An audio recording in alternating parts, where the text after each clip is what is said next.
Namaskar, this is Akhilesh Bhargav again. Welcome to Tidbits on Business and Finance with me. India's election season is on. It is a well-known fact, a very commonly acknowledged fact, that nations interfere and meddle in the elections of other nations, hoping to set up governments of their choice. Countries like China and Russia, which are virtual dictatorships, are known to openly interfere in the elections of other nations, subverting the electoral process in a democracy and trying to set up puppet dictators in those nations. China in particular has a dubious track record of late in Africa, where it has interfered in the elections in the democracy of various small nations, where even for a small amount of a few $1 million or a few $100 million sometimes, one is able to hijack the entire election process and install a puppet of their choice. That makes such a country a colony of China. The shocker in this came in 2016 when it was found out that Russia had openly meddled in the elections of the US president through the social media platforms. It was also thought, and it is believed, that even Russian money played a part in this particular issue, where Russia does directly meddle in the elections of the US president. Thereafter, more and more countries have awoken to the danger of such meddling in their elections by other nations. Most of them have put curbs on social media, and most of them have also put heavy curbs on cross-border flow of funds, especially when elections are on. India is known to have been a victim of foreign meddling in its internal politics, internal democracy. It is a known fact that these kind of interferences in India's democracy, whether by way of ideology or by way of funding, has taken place at times very regularly in the past. India has faced situations where some of its political parties have had their mentors abroad, and those mentors have funded their elections. These don't emerge, but they are known to our intelligence agencies. Helping this kind of foreign interference in India's elections were a lot of NGOs, a lot of pseudo, bogus, illegal NGOs and charitable institutions, which are known to receive huge funds in the run-up to the Indian elections, and thereafter these funds have been used for illegal purposes, for funding elections, and not for the so-called charity for which they came from abroad. It was because of this that the Modi government has placed heavy curbs on thousands of NGOs. NGOs like Ford Foundation, which was known to have funded the AAP election of Arvind Kejriwal, they have been banned from receiving any foreign funds, and so has been the case of Greenpeace Foundation. The reality is that over 30,000 NGOs have been banned by the Modi government from receiving any kind of foreign contributions, and that's because the funds they received were used for purposes they were not meant to. Apart from placing curbs on NGOs from receiving foreign funds, which are known to have been used in the Indian elections, even organizations like Income Tax Department, Enforcement Directorate, Reserve Bank of India, Customs, the police, they are known to be all the time looking out for any potential misuse of funds coming into India from all the wrong sources. India has comprehensive and extensive surveillance and regulatory systems today to ensure that foreign funds inimical to India's democracy are not allowed to come in and subvert our very democratic election process.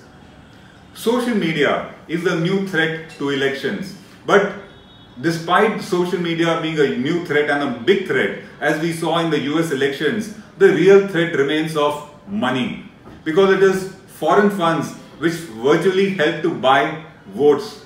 As I said, they subvert our election process. In the last few years, the laws related to this have been hugely strengthened. It is illegal for any political party to receive donations in cash exceeding 2,000 from any person. Even an individual is banned from giving any donation to a political party in cash exceeding 2,000. It's another thing that political parties still tend to receive these amounts in cash and put bogus names against it. But the law is being enforced. The likes of Election Commission are looking into this. Along with this, the government has introduced the electoral bonds. Anybody can go to a branch of the State Bank of India, buy electoral bonds, not even disclose to the bank to whom he is going to give those bonds. And he can thereafter go and donate those bonds to any political party of his choice.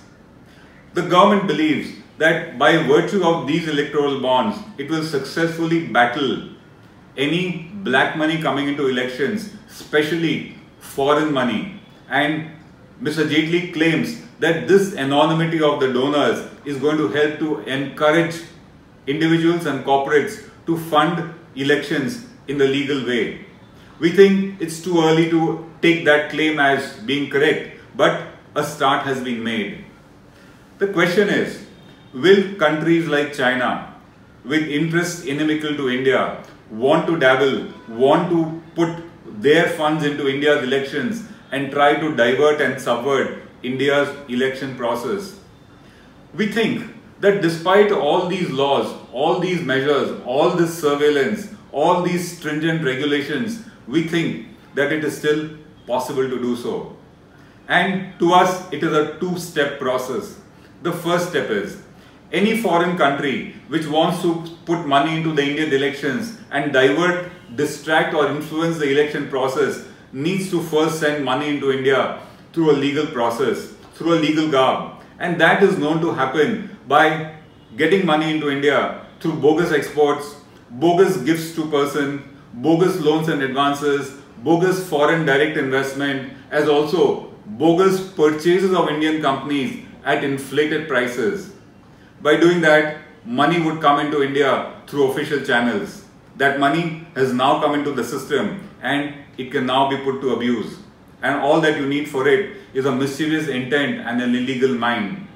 Once the money has come into India, you could divert it into the wrong areas through bogus expenses, bogus loans and advances. It could be any route possible.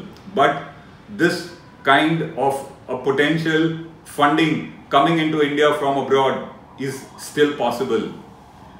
Our antidote to it is only surveillance, laws and stronger administration and regulation. Interestingly, it was always said in earlier times that money also came into India during elections by way of currency in containers. We think, however criminal and outlandish it sounds, in the present state of high alert and surveillance, something like this may not be possible. India's borders are very strongly patrolled. But irrespective of that, any determined foreign power, if it wants to send money into India and try to meddle with the elections, the possibility cannot be ruled out. And a country like US, which is powerful with some very strong surveillance systems, suffered in the 2016 elections. India needs to be vigilant. This is Akhilesh Bhargav signing off till we meet again. Namaskar. HW News Network today is a year and a half old. Thanks to your support, thanks to your love, we've grown. We require your support a little more. What we request you to do is to download our free app. Our app is in Hindi, English and Marathi. We promise to update you with the latest news, views, analysis, interview. We also have a live TV going in that. If you download our app, we will get advertisers. And if we get advertisers, we'll get revenue. We get revenue, we can serve you better. So once again, please do support us. Please download our app. Namaskar.